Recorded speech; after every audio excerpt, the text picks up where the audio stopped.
They told me to shoot. So I did.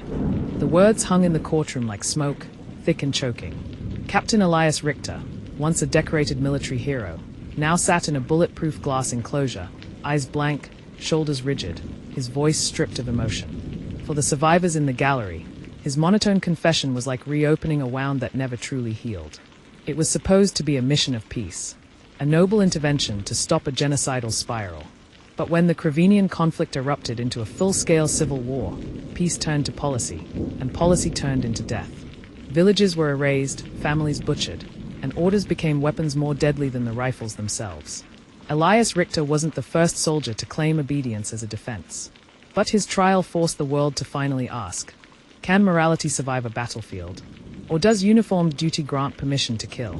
Today, on True Crime Hub, we unearth the truth behind the man who obeyed, the lives that were lost, and the trial that redefined modern war ethics. Because this isn't just about one man, it's about all of us. Elias grew up in a household where duty was religion. His childhood home in Arlenberg, a quiet military town nestled in the hills of North Zealand, was filled with black and white photos of uniformed ancestors, faded medals pinned under glass, and books with titles like Honor Above All. His grandfather, Klaus Richter, fought with distinction in World War II. His father, Major Edwin Richter, returned from Vietnam with a Silver Star and a drinking problem. Discipline in the Richter household wasn't encouraged, it was enforced. By age 12, Elias could disassemble and reassemble a rifle blindfolded. At 15, he wrote an essay about the glory of sacrifice that won him a scholarship to Helmforth Military Academy. Helmforth was not for the weak. The campus, surrounded by barbed fences and stone barracks, operated more like a fortress than a school. Students woke at 4:30 a.m., ran 10 kilometers before breakfast, and were trained to suppress emotion, question nothing, and execute orders without hesitation. His classmates called him Ghost, not because he was quiet, but because of how coldly efficient he was. He didn't make friends. He made points. By 28, Elias was fast-tracked into Unit 47, a classified task force designed for extreme engagement scenarios. On paper, it was a peacekeeping unit. In reality, it was a ghost company, one that moved in silence, operated without media oversight, and reported directly to senior military command. Their motto, silence brings peace. When the Kravenian crisis exploded in 2018, the international community watched in diplomatic paralysis. Ethnic tensions between the Norvik majority and the Drasen minority had finally snapped. The government collapsed. Norvik militias seized power. Foreign journalists were executed in town squares. Drasen villages were torched. The world needed a response. What it got was Unit 47. Under Captain Richter's command, the unit parachuted into Kravenia with one mission: neutralize rebel threats and stabilize the region. But with no uniforms, no real chain of local command, and no battlefield protocol, the mission quickly descended into chaos.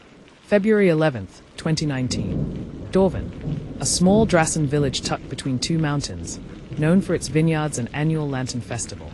Intelligence reports flagged the town as a suspected haven for Norvik rebels, though no rebel insignias were ever confirmed. Satellite images showed no unusual activity. Locals carried water, traded eggs, baked bread. Still, orders came in. Clean sweep. Eliminate all latent threats. No exceptions. That night, 38 soldiers under Richter's command descended in blackout helicopters. Armed drones hovered above rooftops. They moved house to house, flashbangs bursting in windows, assault rifles barking in the dark. According to villagers, no warnings were given. Doors were broken down with steel rams. Families were dragged from beds. Children were ripped from mothers. In the village square, 12 bodies were found by morning, many with bullet wounds in the back or head. 2 women, 1 elderly man, 6 teenagers, 3 children under 10. Richter's mission report read, engagement successful. Hostile presence neutralized. No casualties on our side. Enter Sergeant Leo Barnes, a quiet, meticulous analyst with the Military Intelligence Bureau. While conducting a routine file audit, he discovered a mislabeled cache, supply drop D41. Inside weren't logistics or rations. They were drone surveillance files. The videos showed thermal imagery of the Dorven raid. There were no guns visible in the villagers' hands. No resistance. In one feed, a child could be seen running. A command echoed through audio: sweep the courtyard. No survivors. The voice was unmistakable. Elias Richter. Leo Barnes hesitated, reporting it would likely end his career, or his life. But in a secret email chain, he compiled the files, encrypted them, and forwarded everything to the International Court of Military Justice.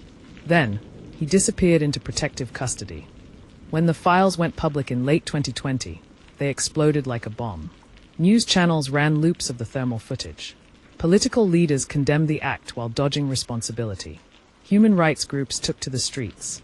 The military, once fiercely defensive of Unit 47, suddenly distanced itself from Richter. Within a week, Captain Elias Richter was arrested. Uniform stripped. Rank revoked. He was transported to The Hague for a full-scale war crimes tribunal. The prosecution presented drone footage, satellite data, communication transcripts, and survivor testimony. Richter's journal was entered into evidence. One entry read, "In war, mercy is betrayal. Dorvan was mercy-free." The defense, a team of high-ranking ex-military lawyers, built their case around the principle of superior orders. Richter, they argued, was executing lawful directives under wartime protocol. They claimed he lacked full context, relied on faulty intelligence, and made split-second decisions in the heat of battle. But the court had one question. Did Richter have a choice? One by one, the survivors took the stand. Their stories were not just testimony, they were cries from the soul.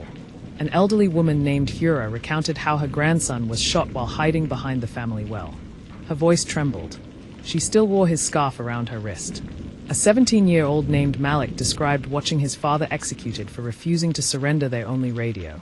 Richter had accused them of being rebel spies.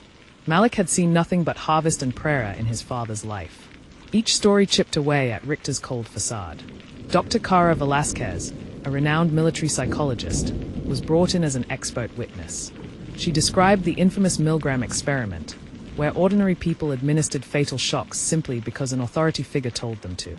She argued that the military conditions soldiers to override morality for obedience. Richter, she said, was likely a victim of extreme conditioning, but the prosecution countered by showing Richter's personal writings, where he praised the feeling of total control in Dorvan.